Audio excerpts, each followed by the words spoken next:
So when I do pattern interrupts like I've been doing with this to kind of get your mind to jump all over the place, some of the patterns and interrupts that I do with my kids are a sing-along. So what was the first pattern interrupt that I did at the workshop today, or the keynote? If you're happy and you know it. So I mean, if you're happy, you don't even realize you're just clapping. So I do pattern interrupts because listen, if you go Joey, Billy, whatever, Susie, it doesn't work. And then you're surprised. How many of you blame the kids when the same thing you're doing over and over doesn't work? It's crazy. So I also do accents.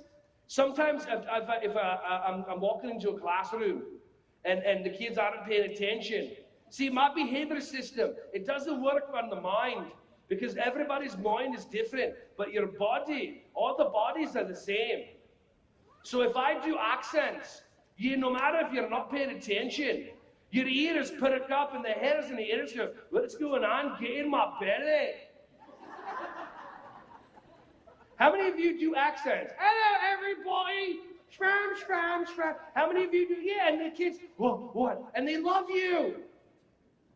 And then there's some people in here, it's like, I'm not an entertainer, I'm an educator. I'm like, how's that working? Hey everyone, thank you so much for watching my videos. Ron Schwally here. Just wanted to say I appreciate you. Feel free to like, subscribe, and click on the bell if you want to see more videos coming your way to be alerted. Just thank you so much, and feel free to share this content with anybody who you think would find some value from this. Have an awesome, joyous, wonderful, breath-filled rest of your day.